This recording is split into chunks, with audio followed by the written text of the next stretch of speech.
Some of you would have noticed that one of my videos got taken down the other day that was talking about Syria, and everything I said in that video has now come true today.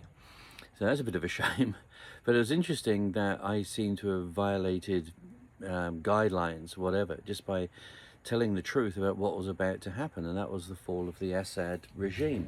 This has been on the cards for some while, and it's a domino effect. Okay, so Assad has been in power for like 50 years, all up, with him and his father. And they've always been supported by Russia, and they've always been supported by Iran.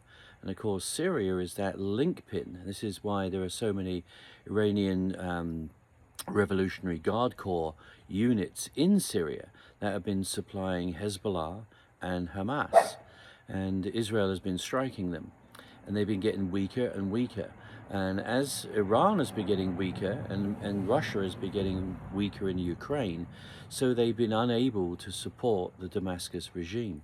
And as I was saying in this video, the Free Syrian Army, it all of a sudden just seemed to pop out of nowhere again and take Aleppo and then take Homs, and now they're in Damascus. Assad is gone. He flew off with his family, so he's obviously got some degree of self-preservation.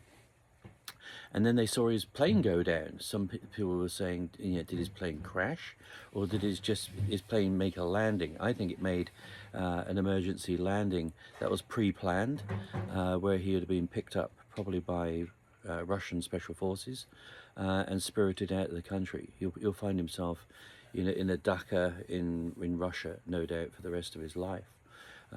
He's been anticipating this for a while, so he'd have moved money and all this type of thing. But what was interesting is that Russia was unable to support that regime. Russia has now been seen getting all of their equipment out, all of their S-400s, which are very highly sophisticated anti-air missiles. They're all going.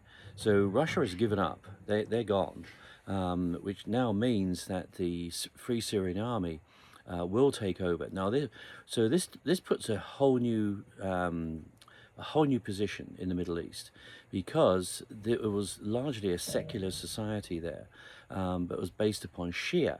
Okay, so it was backed up by Iran.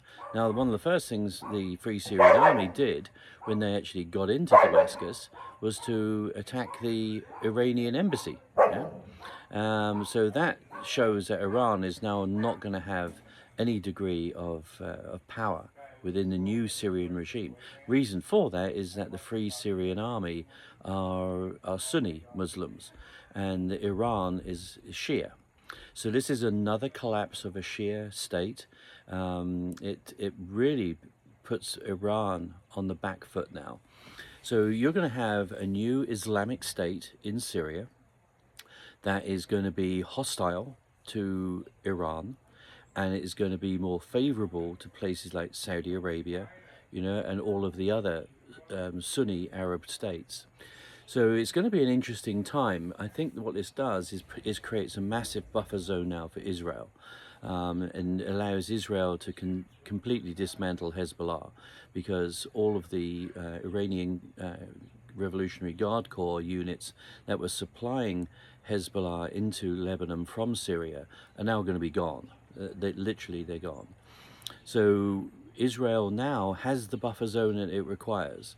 If it does what it's continuing to do in southern Lebanon, it won't see Hezbollah as a threat anymore.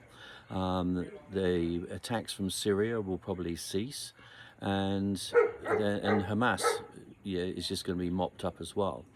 So that puts Iran in a very, very tenuous situation. Not sure quite how they're going to react to all of that. But there's not much they can do. I mean, Iran is not going to come in to back up the system, and Assad is already gone. So, it's over. Syria is over. And as I said in my other video, that means that there is one more country that didn't have a central bank that will very soon have a central bank. Okay, this is about money. This is not about anything else. Okay, so there are 3 countries in the world which do not have Rothschild's central banks. Okay, and it's Iran, North Korea, and Syria. Now Syria is going to be gone. First thing that happens when they build up the new government, first thing that will happen on day one, just like in Libya, The central banks will go in, the IMF will go in and say, right, you need to build your country. We're going to give you a big loan. You're going to give us your oil. You're going to see a lot more Americans going into Syria now, into the northern part, to secure the oil fields where the Kurds are. So yeah, it's the end of an era in Syria, but Syria is far more important than most people think. And I'm not going to go into that in this video because it'll probably get taken down again, and I don't want to do that. So this is for entertainment purposes only, okay? So that is essentially what I was prophesizing the other day, and yeah, it's come true. So over the next few weeks, you're going to see a new person arise as the head of a new Islamic State of Syria, and we'll see how that transpires. But it's pretty much now a checkmate on Iran. I think this is going to give Israel a bit of peace, but it does get us towards, and this is a video I will do at some point, what is going to be called the Greater Israel, okay, the Levant, and that is what is really going on behind the scenes. So that's me. That's another little snippet of wisdom, if you like, and we'll see how it goes. This is Simon Giselian, out to you.